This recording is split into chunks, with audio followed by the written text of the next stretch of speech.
over this moment of unrest in different places, can we maybe think about not having a counter protest? Try and let the police do their job so they can concentrate their resources just on the rioters. Now, has the country become a more frightening place in the last few days for people from all sorts of non-white backgrounds? Recently, what has happened, there's been footage of this. A black man was beaten by a mob. An Asian man was stabbed at a train station. Mosques have been under siege. Some non-white doctors are reported to be scared to go to work. And yesterday, 3 Muslim graves were desecrated in a graveyard in Burnley. Whatever the example, it's clearly not a healthy place for the country to be in. Let's speak to Councillor Afrasiab Anwar, who's the leader of Burnley Council. Good morning to you. Good morning. Okay, there's a bit of a delay there. We'll have to excuse that delay. Can you tell us what happened at the graveyard? Yeah, yesterday afternoon, we were alerted to the situation in terms of, we've got reports in that a number of graves had paint thrown over them. And obviously from the first thing that we had to do was obviously get our council officers on site and also inform the police, who were immediately there. An investigation is taking place as to try to identify who has done that. But I think it's that feeling of when you hear something like that has happened, you see what's happening up and down the country. And I think the first thought I had was that who gets up in the morning and thinks, today I'm going to go and desecrate a grave, and it's evil, it's a vile act. But it's the reaction that we've had actually from our community that's been that fills you with hope. Actually, volunteers from the community came along as soon as they heard about it and started cleaning up the graves. We had the local vicar from the local church who heard about it and came and stood in solidarity with the Muslim community. Volunteers from the local charity down the road along the cemetery came along and provided drinks for all of the volunteers. And it sends a message of that we're not going to allow people to divide us, and that we're going to stand in unity and get through this together. And has anything like this ever happened before? Have any graves been targeted before? We've not had anything like this before in Burnley, not to my memory anyway. But I think it's about obviously, people will be seeing some of the racist and Islamophobic comments and things spread so fast on social media these days, and I think that obviously plays its part. But we're hoping it's an isolated incident, and it is one individual, and hopefully that's the end of it. But the most important thing is that we try to get the message out there of people not reacting to this and people remaining calm. And that was the feeling I got yesterday from when I was speaking to the young people. I was speaking to some of the elders in the community.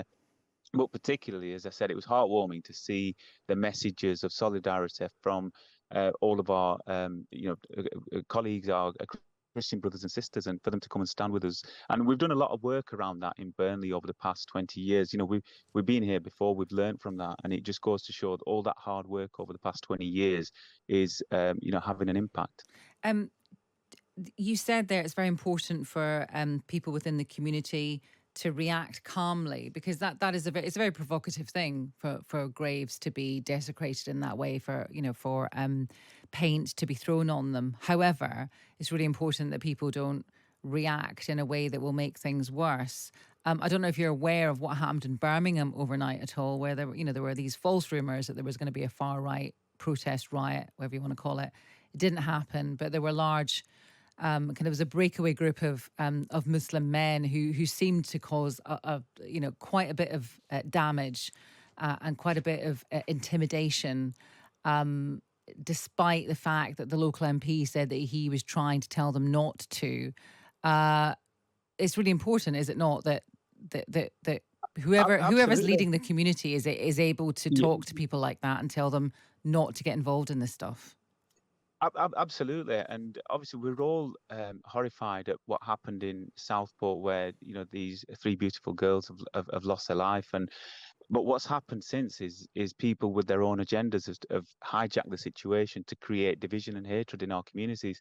And our message as leaders and as a council, as communities for the past week has been that we're not going to allow this to affect us here in Burnley. And so the message, and again, it was something that I was reiterating, it was other members of the community were reiterating, was that we can't react in a way because those who are fueling this hate, that's what they want. They want a reaction where it causes animosity, it causes division, and we're up against it, causes them and Okay, Afrasiab, I think we got the gist of what you were saying there. I think we lost you there. That's Councillor Afrasiab Anwar, who's a leader of Burnley Council.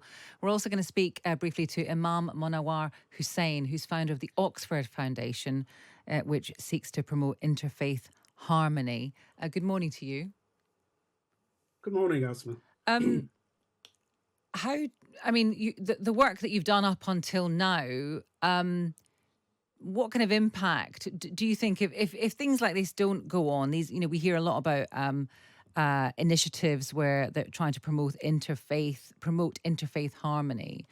Without those things, what do you think would have happened in the last week or so? Well, I think the strength of our country really is that lots of people across the country have invested time, energy into building relationships founded on trust, on love, and friendships. And that has placed us in a really good position. Now, we've got to remember that across our country, there are extremist groups of people in different communities. But when we bring the majority together and create that sense of understanding between them, that's the best way to combat any kind of extremism and violence and narrative of hate that we're witnessing today. And there have been many examples which many people have found heartwarming, which have been where communities of all sorts of different people have come together the night after, and they've fixed things, they've repaired things, they've stood together, and that has been a positive thing. There's two issues I want to discuss with you, and the first one, I suppose, is really, I suppose you're maybe here. You're an imam. You're a Muslim. Maybe you can talk more about how Muslims feel in the country today. Do they feel less safe, do you think? I think there's certainly an element of that, in that there are pockets of communities that feel less safe. That's true. But can I just commend our police forces across the country? They are doing an absolutely incredible job in a very, very difficult time. So I want to say thank you to them.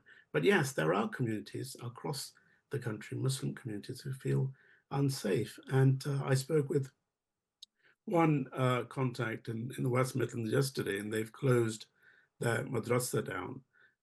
So that's teachings for the children, and so they've had to close that down. They're being more careful. There's another review of security. They're looking at all aspects of safety and security. But can I just emphasize, we do still continue to live in an amazing country, and we should, all of us, as much as possible, just like when we had the Islamist sort of terrorists commit their atrocities, and we said business as usual. Let us continue with business as usual, go about our lives as we normally do. Now, also to keep calm and not to allow anyone from any segment of society to disrupt the order that we have. Well, so you mentioned the West Midlands a minute ago, and I'm sure you're aware of what went on in Birmingham last night, because other places like Plymouth and Belfast, it seems to have been more of the same. Far right people mobilising online and then causing trouble and being arrested and attacking police, etc. But what happened in Birmingham was very different, because there were false rumours that there was going to be a far-right protest riot there, which did not materialise. Some people, apparently, according to the MP for the area, went there to kind of protect things. This was a mixed group of people. Nothing happened. But then there was a group of Muslim men who, for some reason, who knows why they did this, they formed a defence group. They attacked some journalists in Birmingham. They attacked a pub. Pretty intimidating and violent behaviour. And I wonder what you would say to those people. Well, I'd say to them, stay home. You're breaking the law and you're going to be arrested. It's totally unacceptable for anyone to come out and try and protect and create intimidation for other people. We have the police to do that. And can I also just say, I think over this moment of unrest in different places, can we maybe think about not having a counter protest? Try and let the police do their job so they can concentrate their resources just on the rioters.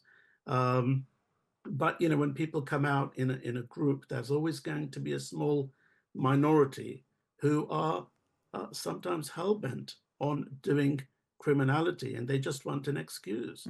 And that's the group we're talking about in Birmingham. Whereas the majority have just come out and have sort of been peaceful.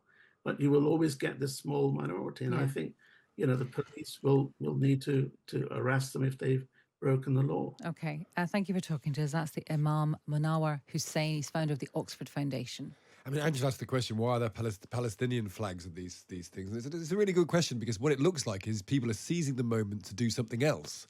And if you're in a balaclava standing next to a Palestinian flag, you're not helping the situation. And if you attack something, you're not helping the situation. And very, very strong words there, that stay at home. And if you do commit crimes, wherever you're from, you're going to be arrested, and you should be arrested. And that's what we've got to see to calm this down, you might imagine. Really, somebody said, and the heartwarming tale of Burnley, people were saying, of everyone standing together and to clean up that graveyard.